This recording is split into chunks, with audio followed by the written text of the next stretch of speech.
자, 여러분 눈이 오는데 교회 오셨습니다. 여러분 어떠십니까? 좋으시죠? 네, 좋습니다. 예, 우리 하나님의 은혜와 사랑 가운데 성도의 풍성한 교제 가운데 우리 안에 기쁨이 있습니다. 그래서 하나님이 오늘도 우리에게 이 밤에 교회에 나와서 예배하는 우리 모두에게 예비해 놓으신 크신 은총을 베풀어 주실 줄로 믿습니다. 예배하는 게 참 좋으시죠?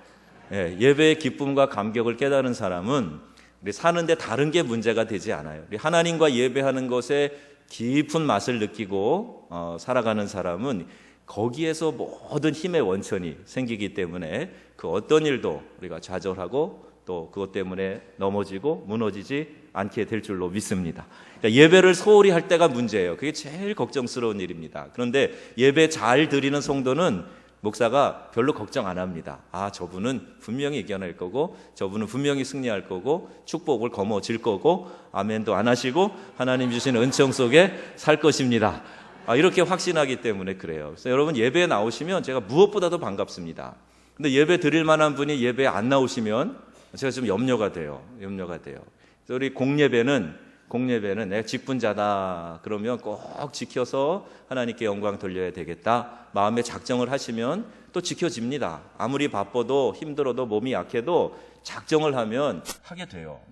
새벽 기도도 그래요. 그래서 여러분 한번 하나님이 주시는 예배를 올해 우리의 믿음의 기초, 신앙의 기초를 다시 놓는 연습을 하시는 그런 마음으로 예배 잘 지켜서 축복 받으시기를 주님의 이름으로 부탁합니다. 기도 왜 합니까? 기도 왜 하지요? 우리 첫 번째, 기도에는 능력이 있기 때문이다 말씀드렸어요.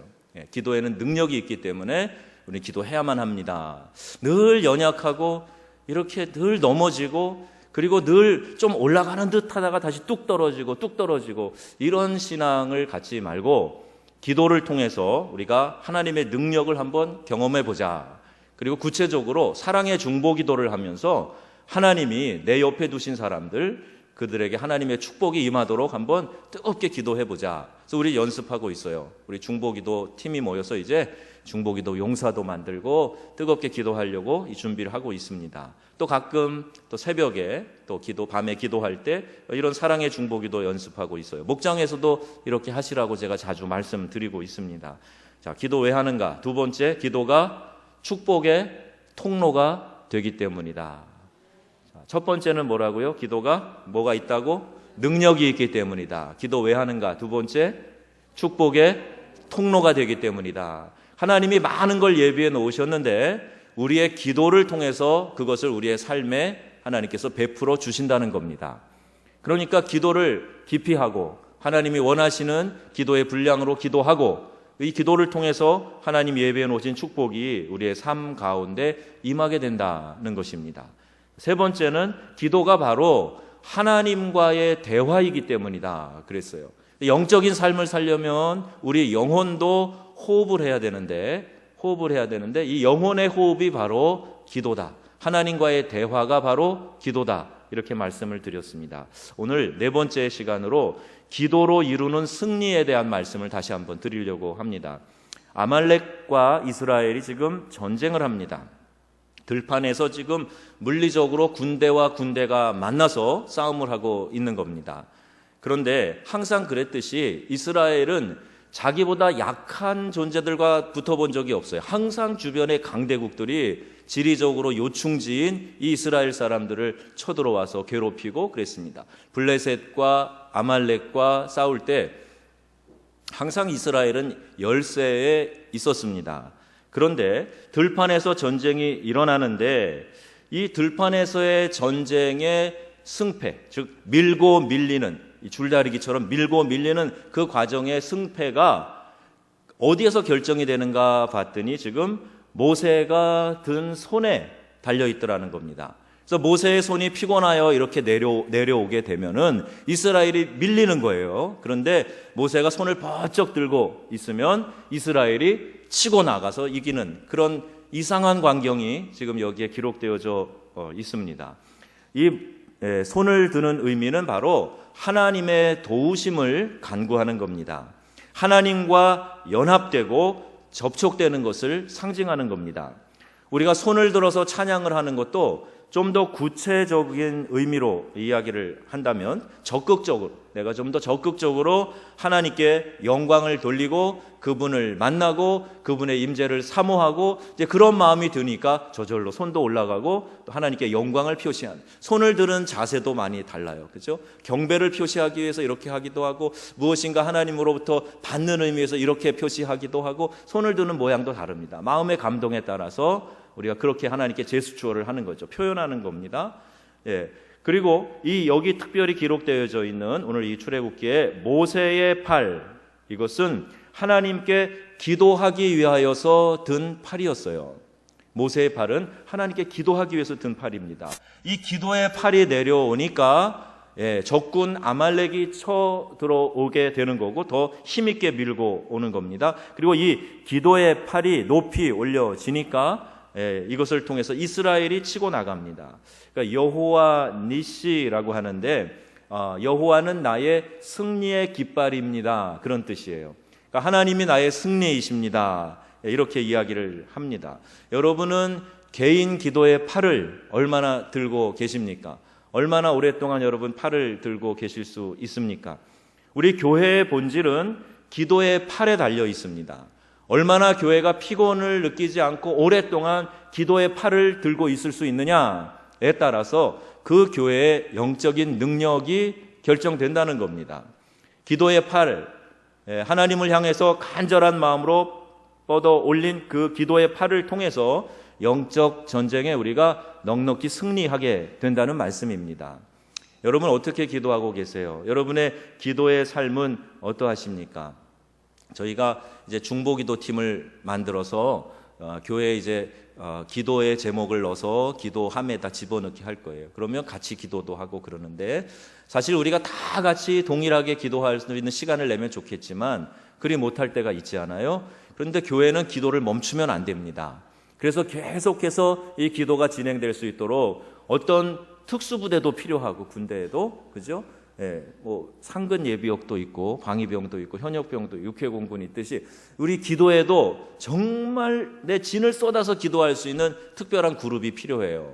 그러면 그분들만 기도하라 그러고 다른 사람은 열중셔 손 놓고 있느냐? 절대 그렇지 않습니다. 그걸 통해서 우리가 계속해서 기도에 불을 붙이고 펌프질을 하고 그래서 교회가 뜨겁게 기도하는 공동체가 되면 웬만한 시험거리가 찾아와도 절대 넘어지지 않습니다. 그리고 오히려 시험거리를 가지고 문제를 일으킬 만한 사람이 교회에 들어와도 다 그 체질이 녹아지고 풀어지고 그래서 오히려 힘이 되고 에너지가 되는 사람으로 바뀌는 거예요. 저는 우리 명성교회가 그런 교회가 되기를 원합니다. 하나님이 그렇게 축복하실 줄로 믿습니다. 우리 개성 한 명 한 명의 개성을 보면요, 만만하고 쉬운 사람 한 명도 없습니다. 그런데 어떤 교회는 평안하고 어떤 교회는 늘 문제가 일어나고 싸우고 다투고 갈라지고 찢어지고 상처내고 그러지 않아요. 왜 그러지요? 이 교회 안에 와서 팍 다 녹아내려서 하나가 될 수 있는 용광로가 없는 거예요. 그러면 자기 모양 그대로 삐쭉삐쭉한 모습 그대로 부딪히고 찌르고 그래서 상처나고 찢어지고 깨지고 부서지고 그러는 겁니다. 교회가 용광로 역할을 하는 것이 있어야 되는데 그게 뭐예요? 기도예요, 기도. 깊은 기도, 뜨거운 기도 하게 되면 성령의 역사가 거기서 나타나게 되고 나의 자아가 거기서 다 녹아지게 되고 교만이 다 꺾어지고 거기서 다 녹아지게 되고 우리의 체질이 거기서 다 풀어지게 되고 맺혀 있는 것들이 다 풀어지게 되고 묶여 있는 것들이 다 끊어지게 되고 아멘. 그런 성령의 역사가 나타나야 교회가 되는 겁니다. 자, 여러분 이렇게 예배에 나오신 분들 그런 역사를 기대하시길 바랍니다. 아픈 분도 치료받으시기 바랍니다. 마음이 이렇게 답답하고 이렇게 맺혀 있는 분들도 해결받으시기 바랍니다. 뜨겁게 기도하고 아멘 하시고 그렇습니다 주님, 그 말씀에 붙들림 받아서 내가 살아가겠습니다. 기도하겠습니다. 기도의 그 뜨거운 역사를 우리의 삶 가운데 나타내 주시옵소서. 이렇게 기도하는 거예요. 그러면 이 교회의 기도의 능력으로 말미암아 승리할 수 있다는 겁니다. 자, 기도의 중요성에 대한 말씀이 여러 군데에 나와 있지만 에베소서 6장에 보면 이런 말씀이 있어요. 우리의 씨름은 혈과 육에 대한 것이 아니요 정사와 권세와 이 어둠의 세상 주관자들과 하늘에 있는 악의 영들에 대함이라 그랬습니다. 그냥 육체로 보여지는 그 사람이 적이 아니라 그 사람을 통해서, 말을 통해서 어떠한 상황을 만들어서 우리를 얽어매고 시험에 빠뜨리게 하는 악한 영의 권세와 싸우는 거란 말이에요. 혈과 육은 보이는 거지만 이 악한 영의 권세, 정사와 어둠의 세력은 보이지 않아요. 그런데 사람들 속에서 교묘한 환경을 타고 역사하고 있는 겁니다. 그것을 알아채리고 기도하는 것, 이것이 영적인 능력이에요. 이것이 기도를 통해서 나타나는 것입니다. 때로는 하나님께서 우리에게 영적인 민감성을 더해서 기도하게 하시는 일들이 있어요. 우리의 삶에서 만나는 크고 작은 사건들, 사고들, 질병들, 이런 것은 우리의 삶 속에서 오히려 하나님이 우리가 영적으로 더 민감해지라고 주시는 축복이 될 수 있다는 겁니다. 평소에 느끼지 못하고 깨닫지 못하고 있다가 고난을 통해서 내가 하나님을 찾아야 되겠다라는 간절한 마음을 주실 때가 있어요. 때로는 우리가 둔감해서 잘 모르는데 어떤 신비한 체험을 통해서, 신령한 은사를 통해서 이러한 느낌을 갖게 하실 때가 있습니다. 제가 아프리카 사역을 하다 보니까 이런 일들을 종종 경험하게 되었어요. 전에도 한번 비슷한 간증을 드린 일이 있는데 저에게 불어를 가르쳐주던 그 렌이라고 하는 자매에 대한 얘기를 한번 드린 기억이 납니다. 또 교회에 왔던 24살 된 대학생, 여자 대학생 제르맹이라고 하는 자매도 이런 악한 영의 눌림 가운데서 굉장히 고통스러워하는 그런 삶을 살다가 우리 교회에 와서 함께 기도하고 찬양하고 악한 영을 대적하는 기도를 하고 보혈에 대한 찬송을 부르고 그럴 때 그 악령으로부터 자유함을 얻게 되었어요. 늘 우리 가위 눌리는 것처럼 잠만 자면 시커먼 물체가 막 자기를 억누르고 괴롭혀서 잠도 잘 못 자고 괴로워하던 이 자매가 거기서 고침받고 자유함을 얻는 겁니다. 우리에게 여러 가지 모양으로 사단은 우리를 두렵게 만들고 우리를 자꾸 묶어 놓는 거예요.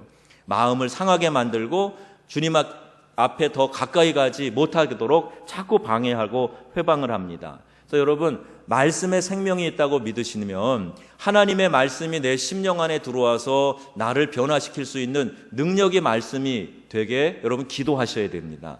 그래서 어떤 목회자들은요, 집회 갈 때 중보기도 팀을 같이 데리고 가요. 그래서 설교하는 그 순간에 중보기도 팀은 기도실에 들어가서 기도하는 겁니다. 저희가 이제 곧 코스타를 가게 될 텐데, 이제 코스타에 가서 이제 강의를 하기 전에 강사가 그 중보기도 팀이 지금 기도하고 있는 방에 먼저 들어갑니다. 그래서 같이 기도하고 있는 중보기도 용사들이 강사를 위해서 막 축복 기도를 해주는 거예요. 그러면 그 기도를 받고 이제 강대상에 올라가서 설교를 합니다. 어떤 교회는 일부 예배 새벽같이 나온 사람이 목회자의 설교를 위해서 기도하고 있어. 예배 내내 기도합니다. 설교하는 시간. 그리고 또 이 예배를 드린 사람이 가지 않고 또 팀이 되어서 그 다음 예배 설교하는 목사님을 위해서 기도하고 있단 말입니다.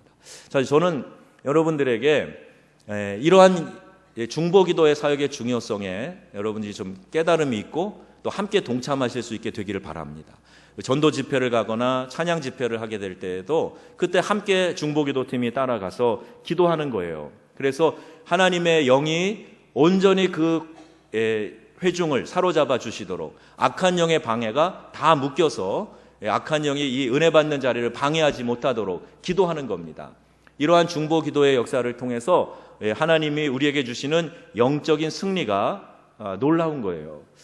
제가 처음 사역하던 지역이 두알라라고 하는 곳인데 그 시의 동네가 발리라고 하는 동네가 있습니다. 그 발리의 한쪽 가인데 거기 우리 교인이 몇 가정 살았어요. 2-3 가정이 있었습니다. 한 가정이 늘 거기 살았고 이제 2명을 전도한 것 같아요.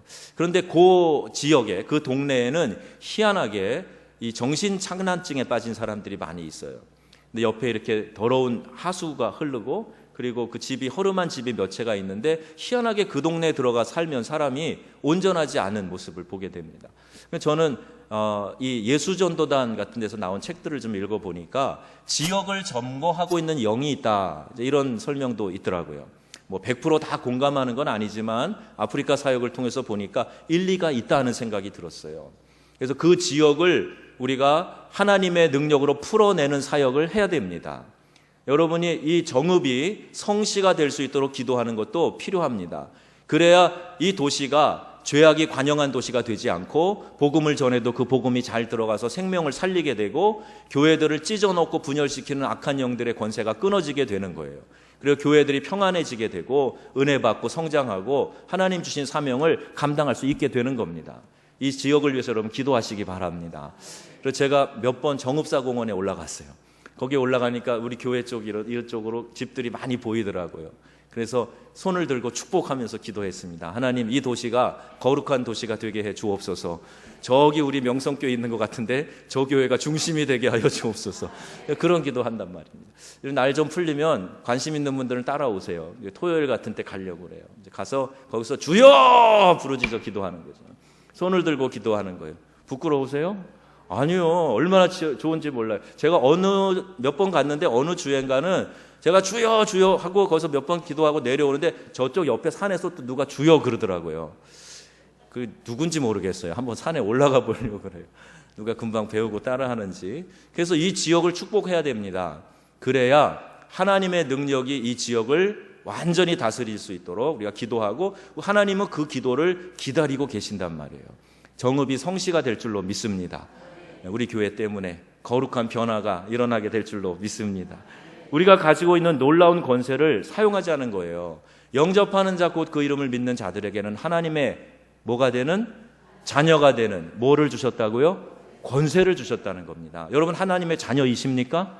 예수 그리스도를 영접하셨습니까? 그럼 내게 권세가 있다는 걸 아십니까? 예, 그래서 내 말에 권세가 있어요. 내가 축복하는 일을 하나님이 책임져 주신다는 말입니다. 특별히 이렇게 사역자는 강단에 서서 선포한 일들을 하나님이 책임져 주신다는 거예요. 입술의 권세를 우리에게 허락하셨어요. 하나님의 자녀이기 때문입니다.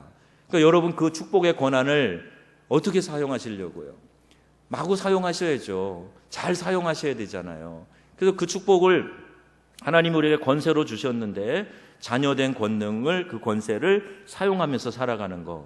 또 누가복음 11장에 보면 또 내가 너희에게 이르노니 구하라 그러면 너에게 주실 것이요 찾으라 그러면 찾을 것이요 문을 두드리라 그러면 너희에게 열릴 것이니 이렇게 말씀하세요. 구하는 자마다 받을 것이요 찾는 이가 얻을 것이요 두드리는 이에게 열릴 것이니 너희 중에 아비된 자가 아들이 생선을 달라 하면 생선 대신에 뱀을 주며 알을 달라 하면 전갈을 주겠느냐. 너희가 악할지라도 자녀들에게 좋은 것으로 줄 알거든. 하물며 너희 천부께서 구하는 자에게 좋은 것으로 주시지 않겠느냐.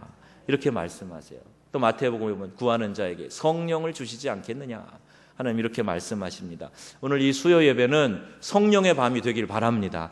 기도하실 때 내 안에 성령이 충만히 임하시는 것을 경험하고 그 성령 충만으로 말미암아 죄의 권세 깨뜨리고 하나님의 능력이 나를 완전히 지배하고 다스리는 역사가 일어나게 되기를 주님의 이름으로 축복합니다.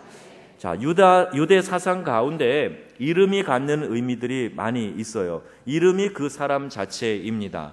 그래서 우리가 예수의 이름을 사용하는 일이 중요해요. 예수님의 이름으로 모이고 예수님의 이름으로 기도하고 전도하고 예수님의 임재를 나타내는 것. 이게 예수의 이름으로 구하는 사람은 그 이름의 권세 때문에 받게 되는 거예요.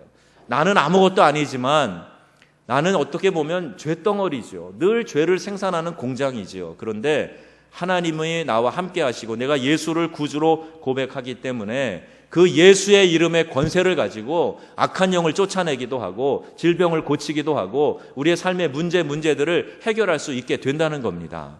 여러분 이 예수의 이름의 권세를 사용하시기 바랍니다. 예수의 이름으로 기도한다는 것이 그런 의미를 가지고 있어요. 너희가 내 이름으로 무엇을 구하든지 내가 시행하리니 이는 아버지로 하여금 아들로 인하여 영광을 얻으시게 하려 함이라. 내 이름으로 무엇이든 구하면 내가 시행하리라. 이렇게 말씀하셨어요. 예수님의 이름으로 기도하시고 그 이름의 능력 때문에 여러분 수지 맞는 삶을 사시기를 바랍니다. 안 믿으면 그만이에요. 근데 믿으면 역사가 나타나는 겁니다. 효염이 있어요. 사람이요 심리적으로도 믿으면 강하게 믿으면 그게 작용을 한다니까요. 심리적으로도. 예를 들어 볼까요? 전에 우리나라에 빨간 약이 있었습니다. 아까젠키? 예, 일본 말로 그렇게 얘기하는, 그죠? 빨간 약. 예. 이 빨간 약이 만병통치약으로 알았어요. 별로 약이 없었으니까. 그 원래 소독약이잖아요. 베타딘 성분 같은 소독약인 빨간 약이 발라지면 다 낫는다고 생각했습니다. 그래서 배가 아프면 배꼽에 빨간 약을 발랐어요. 기억나십니까? 예. 그걸 아십니까, 우리 청년들은? 제가 어릴 때도 배가 아프면 배꼽에 빨간 약을 발랐어요. 저희 아버님이 월남도 다녀오셔서 그 옛날 군대에서 쓰던 약도 집에 많이 있었어요. 근데 그거 빨간 약도 바르고 그러면 희한하게요, 난다고 확신을 가지고 배 아플 때 배꼽에 빨간 약 바르면 납니다. 희한하죠? 나요. 그리고 이 약이 진짜 만병통치약이라고 확실하게 믿고 이거 먹으면 맹물이어도 그 약의 효능이 나타납니다. 우리 약사 권사님이 계셔서 지금 이걸 제가 굉장히 마음이 불편할 수가 있는 상황이 난다니까요, 진짜. 그게 뭐냐 하면 심리적인 작용이에요. 그냥 사람이 원래 그런 영적인 존재이기 때문에 심리적인 작용만 발동을 해도 역사가 일어나는데, 우리의 영이 움직이고 하나님이 우리의 영과 소통해서 역사하시는데 아무 일도 안 일어나겠습니까? 아무 일이 안 일어나는 게 이상한 거예요, 여러분. 여러분이 영적인 존재라고 믿으시고 하나님이 나와 함께 하신다고 이 시간에 확신하시면 능력이 나타날 줄로 믿습니다. 하나님이 영이시기 때문에 우리 안에서 역사하시면 못 이루실 것이 없다는 거예요. 우리의 믿음이 중요한 겁니다. 우리의 믿음이 중요한 거예요. 우리 예수님과 함께 연합해서 그분과 함께 하게 될 때 너희가 내 안에 있고 내 말이 너희 안에 거하면 무엇이든지 원하는 대로 구하라. 그리하면 이루리라. 이 말씀이에요. 우리가 주님 안에 거하지 않았던지, 그래서 주님으로부터 접속되어서 받아야 될 생명의 능력을 지금 상실했다든지, 아니면 하나님의 말씀에 의하여 움직이고 구하는 것이 아니라면 이루어지지 않을 거예요. 그러나 너희가 내 안에 있고 내 말이 너희 안에 거하면 원하는 대로 구하라. 그러면 이루리라. 이렇게 요한복음 15장에 말씀하고 계십니다. 요한복음 14장과 15장은 이 연합의 중요한 원리를 말씀하고 있어요. 예수님과 영적으로 하나 돼야 된다, 연합되어져야 된다는 것입니다. 포도나무와 그 가지를 통해서 설명하고 있어요. 부터 수액이 올라오고 양분이 올라오고, 그래서 그 가지에 열매가 맺혀지게 되는 겁니다. 여러분, 예수님에게 단단히 붙어 있으시기를 바랍니다.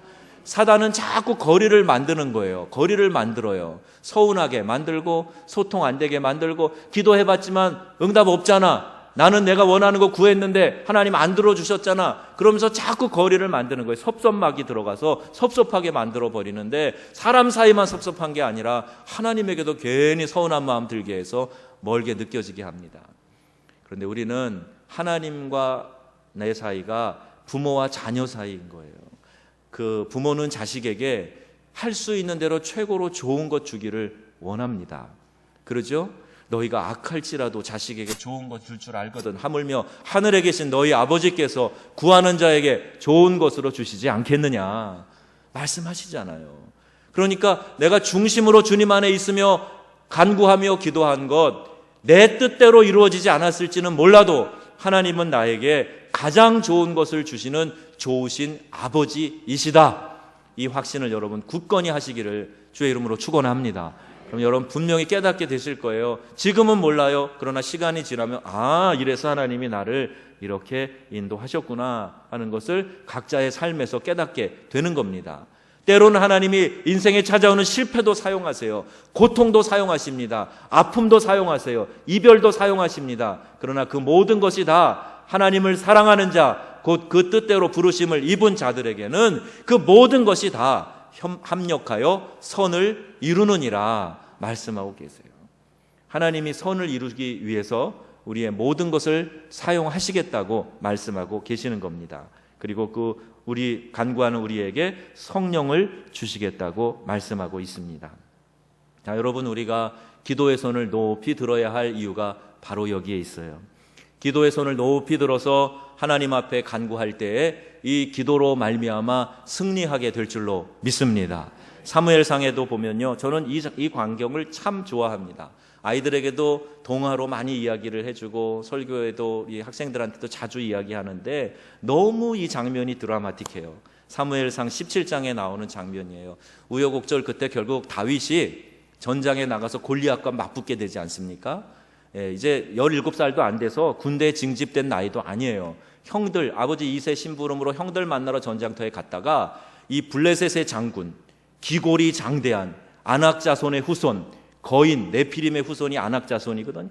그런데 그 가드 사람 골리앗이 이 사람이 등치가 크면요 울림통이 좋습니다. 그래서 그 사람 목소리만 들어도 기가 죽는 거예요. 그런데 키가 6규빗 한 뼘, 환산하면 거의 3m에 가까운 거인이 서서 그 골짜기에서 야 이놈들아! 그리고 외치는 거예요. 너희 중에 한 명 나와! 나랑 맞붙자! 그리고 장수들이 싸우는. 근데 아무도 못 나가. 이스라엘에서 아무도 못 나가요. 그런데 어린 다윗이 갔다가 이 블레셋의 할례 없는 백성이 이스라엘의 거룩한 군대를 모욕한다고 막 피가 거꾸로 도는 것 같은 그런 걸 경험하고 내가 나가겠습니다. 근데 왕이 자기의 갑옷을 입혀보는데 맞지도 않아요. 이거 다 필요 없고 내려놓고, 그리고 내가 내 아버지의 양을 지킬 때 곰의 발톱에서 사자의 발톱에서 그 양들을 내가 뺏어왔습니다. 그 곰과 사자의 발톱에서 지켜주신 하나님이 지금 저 블레셋의 할례 없는 자의 손에서도 나를 건져 주실 것입니다. 그 얘기를 하고 나갑니다. 저는요 다윗이 하루 강아지 범 무서운지 모른다고, 원래 중딩이 무섭잖아요, 그죠? 지금 그 당시 17살, 오늘 우리 중딩 수준하고 비슷한데 겁 없어서 그런 줄 알았어요. 그랬는데 보니까 하나님이 나를 사자와 곰의 발톱에서 지켜주셨던 것처럼 저 블레셋 사람의 손에서도 지켜주실 것입니다. 그럼 누굴 믿고 나가는 거죠? 하나님을 믿고 나가는 겁니다. 자기 자신을 믿은 게 아니었어요. 너무 나이가 없어서 어려서 철이 없어서 나간 게 아닙니다. 자기도 그 모든 상황을 이해할 수 있을 만한 나이이고 분별할 수 있는 사람이지만 하나님이 나를 과거에 이렇게 지켜주셨던 것처럼 오늘도 나를 지켜주실 것입니다. 그리고 평소에 사용하던 돌멩이 들고 나갑니다. 그리고 나가면서 골리앗을 바라보고 나가는 거예요. 달려나가는 거예요. 제가 런던의 박물관에 가가지고 다윗이 썼다는 돌을 봤어요. 그리고 그 물맷돌, 던지는 가죽끈으로 엮어져 있는 물맷돌을 봤는데 돌이 요만한 돌이 아니더라고요. 짱돌이에요. 이만한 주먹돌이에요. 그거를 가지고 전 주머니에 넣었다 그래갖고 이 돌이 작은 줄 알았어요. 근데 크더라고요. 그거를 돌리면서 나가는 거예요. 돌리면서 나가. 그러니까 저 골리앗 장군이 보고 깔깔 웃는 거죠. 야, 너희가 개인 줄 아냐? 막대기를 들고 나오게. 막대기 끝에 가죽 달려 있거든요. 내가 개인 줄 아냐? 막대기 들고 나오게. 그러면 깔깔 웃는 거죠. 나랑 상대할 사람이 너밖에 없냐? 아이고, 야, 내 배꼽이 웃는다. 그러면 있는데 그때 다윗이 한 얘기가 참 기가 막혀요. 너는 칼과 창과 단창으로 무장해서 나오냐? 나는 내가 모욕하는 이스라엘의 군대의 하나님 만군의 여호와의 이름으로 나아간다. 그리고 돌을 팍 던졌더니 이마에 가서 팍, 그리고 거인이 쾅 쓰러집니다.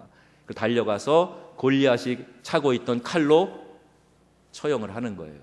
다윗은 칼도 가지고 나가지 않았는데 하나님이 승리하게 하시고 겁에 질려 바위 뒤에 숨어있던 이스라엘 군대들을 일으켜서 하나님의 승리를 경험하게 하신 겁니다.